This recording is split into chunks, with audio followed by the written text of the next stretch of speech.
Jadi, selamat malam. Sebelumnya, assalamualaikum warahmatullahi wabarakatuh. Balik lagi untuk ini pertemuan ketiga, yaitu tentang kebutuhan fungsional dan non fungsional. Jadi, kita bakal masuk aja ke materinya tentang kebutuhan fungsional. Jadi, untuk ini spesifikasi kebutuhan perangkat lunak sendiri atau ini perangkat lunak adalah spesifikasi kebutuhan perangkat lunak atau software requirement specification atau SRS yang merupakan dokumen yang berdiskripsi lengkap mengenai kebutuhan sistem yang akan dikembangkan. Nah, kita bisa lihat secara umum, dokumen SRS itu memuat informasi mengenai tujuan pengembangan, ruang lingkup sistem, kebutuhan fungsional, non-fungsional, batasan sistem, antarmuka, dan juga kebutuhan perangkat keras. Dengan adanya dokumen spesifikasi kebutuhan yang jelas, proses pengembangan sistem dapat dilakukan secara lebih terarah dan ini kita bisa lihat dari sini adalah komponen spesifikasi kebutuhan sistem. Pertama itu ada pendahuluan, isi gambaran umum dari sistem yang akan dikembangkan, dan itu akan masuk ke ini, deskripsi sistem, menjelaskan secara umum bagaimana sistem kerja, dan itu ada fungsional, itu berisi tugas dan fungsi layanan yang harus dikerjakan oleh sistem. Kayak contohnya sistem harus dapat melakukan login. Nah, yang keempat itu adalah melakukan non fungsional, kayak contohnya penjelasan itu ada menjelaskan karakteristik data atau kualitas yang harus dimiliki sistem. Ada contohnya itu kayak sistem itu harus responsif atau mungkin sistem itu harus dashboard tuh harus ditampilkan 3 detik setelah admin memencet tombol apa user masuk ke dalam tombol login.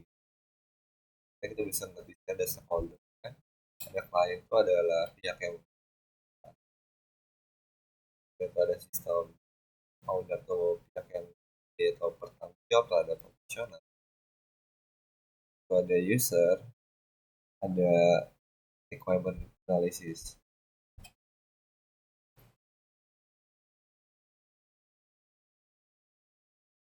Nah, kita bisa lihat dari sini adalah kebutuhan fungsional dan non fungsional. Nah, jadi itu fungsional itu secara garis besar ada kebutuhan ya atau fungsi yang lainnya itu harus disediakan oleh sistem. Kayak contohnya, sistem itu harus dapat mengirimkan eh, apa ya? Oh ini, kayak contohnya yang saya bilang tadi, kayak sistem itu harus dapat melakukan login.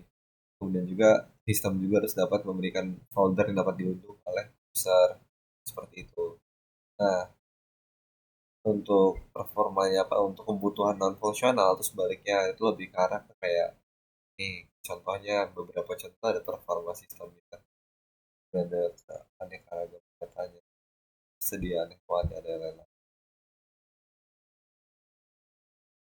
Kemudian ada studi kasus nama aplikasi itu adalah platform konsultasi akademik online. Sistem itu adalah platform konsultasi akademik online merupakan dan itu kita bisa melihat bagian sini ada identifikasi sistem, juga ada analisis kebutuhan fungsional, kayak register, deskripsinya itu mahasiswa dapat membuat akun pada sistem dan lain-lain sampai ke bagian bentuk nasihat untuk aktivitas pengguna untuk menjaga keamanan sistem. Itu ada di sini ada kebutuhan fungsional